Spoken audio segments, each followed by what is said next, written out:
احادیث مبارکہ میں آتا ہے جب حضرت سیدہ فاطمہ الزہرا سلام اللہ علیہا تشریف لاتی تو حضور صلی اللہ تعالیٰ علیہ وآلہ وسلم ان کے استقبال کے لیے کھڑے ہو جاتے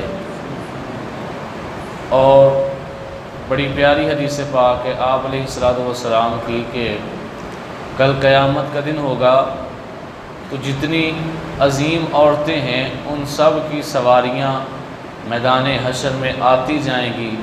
حضرت مریم کی سواری آئے گی، حضرت حاجرہ کی آئے گی، حضرت سارہ کی، حضرت حوا، ان سب عظیم عورتوں کی سواریاں میدان حشر میں آئیں گی، لیکن کوئی ہنگامہ نہیں ہوگا، کوئی شور نہیں ہوگا، کوئی اعلان نہیں ہوگا۔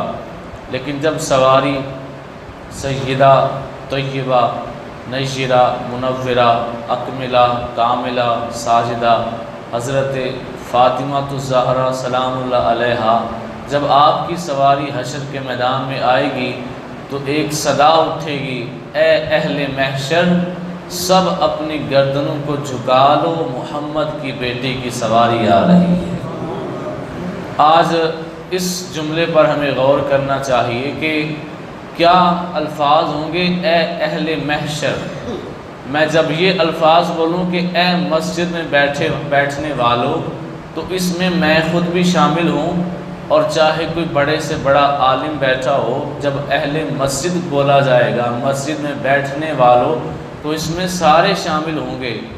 تو جب قیامت کے دن اللہ کی طرف سے یہ آواز آئے گی اے اہل محشر، تو اس اہل محشر میں صرف عام مسلمان نہیں ہوں گے، اس اہل محشر کے بولے ہوئے لفظ کے اندر سارے مسلمان بھی ہوں گے، سارے اولیاء اللہ بھی ہوں گے، سارے غوثوں کے غوث بھی ہوں گے، سارے قطبوں کے اقطاب بھی ہوں گے، سارے ابدال بھی ہوں گے، سارے تابعین بھی ہوں گے، سارے صحابہ بھی ہوں گے، یہاں تک کہ حضرت فاطمہ کی آمد کا ادب کرتے ہوئے اللہ کے سارے انبیاء کی گردنیں بھی جھک جائیں گی۔ تو جن کا ادب کرنے کے لیے، جن کی آمد کا حیا کرنے کے لیے انبیاء کی گردنیں جھک جائیں، ان کو سیدہ فاطمہ کہا جاتا ہے۔ اسی لیے آج ہم اکثر کہتے ہیں نعت خوانوں اور قوالوں سے کہ جو آپ بار بار کہتے ہیں زارا کا بابا، زارا کا بابا، یہ حضرت سیدہ فاطمہ الزہرا کی بے ادبی ہے کہ سرکار علیہ السلام کا کوئی اور تعارف نہیں ہے، یا سرکار علیہ السلام کا ڈائریکٹ نام نہیں لیا جا سکتا۔ جو بار بار حضرت سیدہ فاطمہ الزہرا سلام اللہ علیہا کے نام کی بے ادبی کرتے ہو، تو آپ کی اتنی بلند شان ہے، اور حضور صلی اللہ تعالیٰ علیہ وآلہ وسلم ارشاد فرماتے ہیں کہ فاطمہ میرے جگر کا ٹکڑا ہے۔ آپ علیہ السلام اتنا آپ سے پیار فرمایا کرتے۔ اور حضرت سیدہ فاطمہ الزہرا سلام اللہ علیہا کی پردہ داری کی ایک بات سناتا ہوں۔ جب حضور صلی اللہ علیہ وسلم دنیا سے تشریف لے گئے ظاہری طور پر، اس کے بعد 6 مہینے تک حضرت فاطمہ زندہ رہیں، لیکن ان 6 مہینوں کے اندر حضرت فاطمہ کبھی بھی ہنسی نہیں تھیں۔ بس ایک وقت آیا جب وہ مسکرائیں۔ اب سنیں کہ وہ مسکرائیں کیوں تھیں۔ ایک عورت آپ کے پاس آ کر بیٹھی اور بات چیت کرنے لگ پڑی، تو حضرت فاطمہ کہتی ہیں کہ مجھے ایک بات کی بڑی پریشانی ہے کہ جب میں مروں گی تو کہیں ایسا نہ ہو کہ میرا جو کفن ہے اس کو کوئی غیر محرم دیکھ لے۔ جسم کی بات نہیں ہو رہی، کفن کی بات ہو رہی ہے۔ میرا جو کفن ہے اس کو کوئی غیر محرم نہ دیکھ لے۔ تو حضرت فاطمہ سے وہ عورت کہتی ہے کہ جب میں نے حبشہ ہجرت کی تھی، حبشہ کو جب میں ہجرت کر کے گئی تھی، تو وہاں میں نے دیکھا تھا کہ عورت کو جب جنازے کے لیے لے جاتے تھے تو چارپائی کے جو چاروں سائڈیں ہوتی ہیں ان پر 4 لمبے لمبے بانس اوپر کی طرف باندھے جاتے، پھر ان کے اوپر ڈنڈے رکھے جاتے اور ان کے اوپر کپڑا ڈالا جاتا۔ آپ کے ذہن میں نقشہ بن گیا ہوگا۔ اس طرح چاروں سائڈیں جو ہوتی ہیں چارپائی کی، ان کے اوپر چاروں اطراف پر اوپر ایک چھتری سی بنا کر چاروں اطراف پہ بانس باندھ کر پھر اوپر کپڑا ڈالا جاتا تھا۔ تو آپ پریشان کیوں ہوتی ہیں؟ آپ اپنے گھر والوں کو وصیت کر جائیں کہ وہ آپ کا جنازہ بھی اسی طرح سے اٹھائیں۔ حضرت فاطمہ اس بات کو سن کر اتنا خوش ہوئی کہ مسکرانا شروع کر دیا۔ کہ میں جب مروں گی تو میرا کفن بھی کوئی نہیں دیکھے گا۔ یہ آپ کی پردہ داری کی اتنی اعلیٰ مثال ہے کہ 6 مہینوں میں صرف اس ایک بات پر مسکرائیں کہ میں جب مر جاؤں گی تو میرا کفن بھی کوئی نہیں دیکھے گا۔ حضرت امام حسن رضی اللہ تعالیٰ عنہ کو ایک دن بلا کر حضرت سیدہ فاطمہ الزہرا فرماتی ہیں کہ اے بیٹا حسن، میرا بیٹا حسین میرے ساتھ بیٹھ کے کھانا کھاتا ہے، زینب میرے ساتھ بیٹھ کر کھانا کھاتی ہے، باقی بچے میرے ساتھ بیٹھ کے کھانا کھاتے ہیں، تم میرے ساتھ بیٹھ کر کھانا کیوں نہیں کھاتے؟ تو حضرت امام حسن رضی اللہ تعالیٰ عنہ کا جواب سننا، کہتے ہیں اماں جی دل تو میرا بھی کرتا ہے کہ میں بھی آپ کے ساتھ بیٹھ کر کھانا کھاؤں، لیکن کتنا ادب کرتے تھے، کہنے لگے آپ کے ساتھ بیٹھ کر کھانا اس لیے نہیں کھاتا کہیں ایسا نہ ہو ایک لقمے پر آپ کی نظر پڑے، آپ اس کو اٹھانے لگیں، اسی لقمے کو میں اٹھا کے آپ کا بے ادب نہ ہو جاؤں۔ جس لقمے پر آپ کی نظر پڑ جائے اس کو اگر میں نے اٹھا لیا تو یہ تو آپ کی بے ادبی ہو جائے گی۔ اتنا ادب حضرت امام حسن رضی اللہ تعالیٰ عنہ سیدہ فاطمہ الزہرا سلام اللہ علیہا کا کیا کرتے تھے۔ اللہ ہمیں بھی آپ کا صحیح معنوں میں ادب کرنے کی توفیق عطا فرمائے۔ آج چونکہ حضرت سری سکتی رحمۃ اللہ علیہ کا بھی دن ہے تو ایک بات آپ کے سنا کر میں اس کے بعد روزے کے چند مسائل بتاتا ہوں۔ حضرت سری سکتی رحمۃ اللہ علیہ منڈی سے گزر رہے ہیں تو اس وقت جس طرح آج منڈی لگتی ہے نا بھینسوں کی اور جانوروں کی، اس وقت انسانوں کی منڈی لگتی تھی۔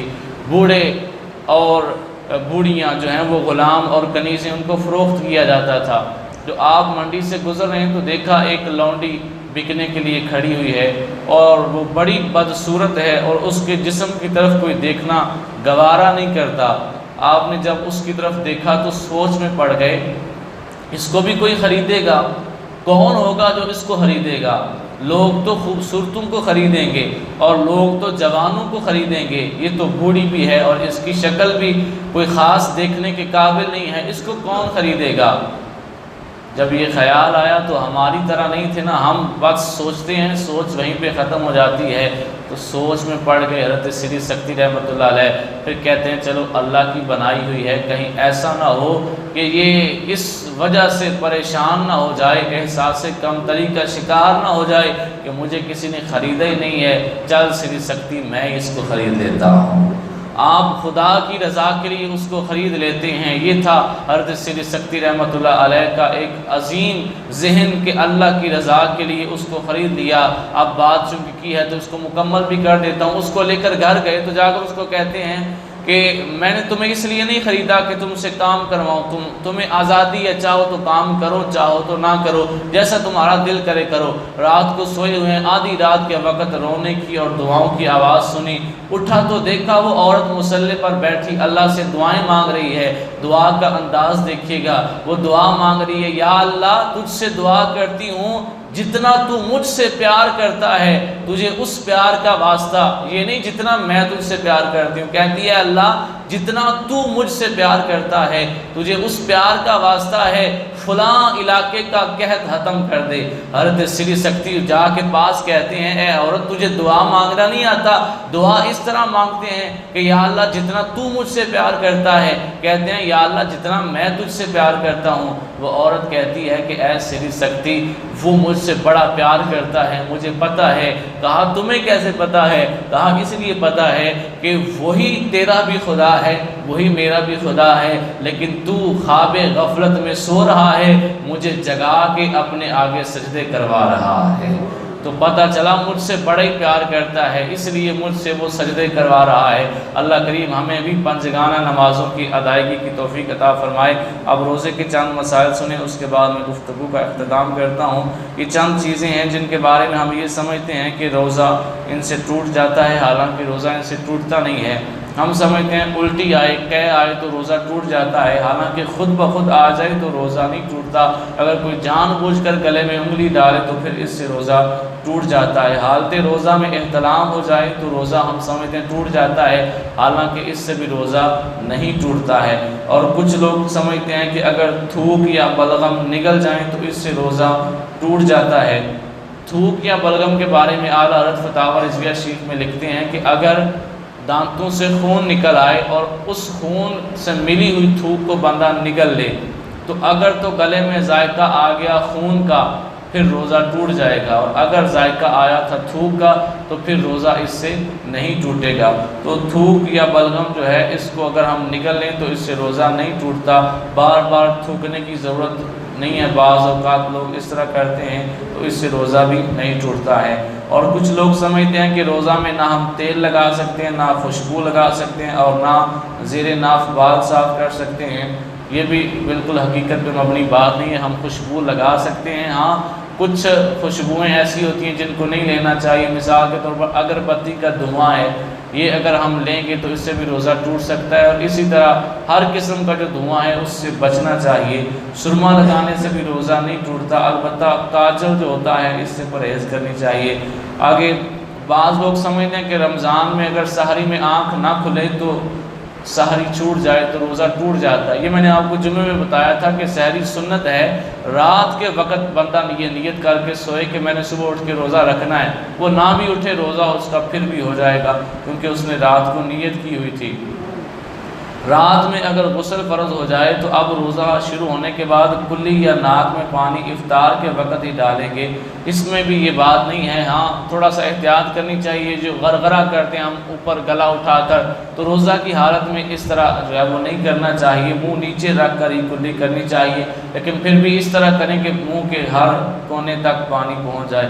حالت روزہ میں مسواک نہیں کی جا سکتی، یہ ہمارا خیال ہے، حالانکہ مسواک کی جا سکتی ہے۔ ہاں احتیاط کی جائے کہ اس کے جو ریشے ہیں وہ اندر گلے میں داخل نہ ہوں۔ اسی طرح ٹوتھ پیسٹ کا بھی حکم ہے، لیکن اس سے علماء فرماتے ہیں کہ پرہیز کرنا چاہیے، کیونکہ کوشش کے باوجود بھی اس کا ذائقہ گلے کے اندر چلا ہی جاتا ہے، لہٰذا روزہ بند ہونے سے پہلے جو ہے وہ ٹوتھ پیسٹ کر لینی چاہیے۔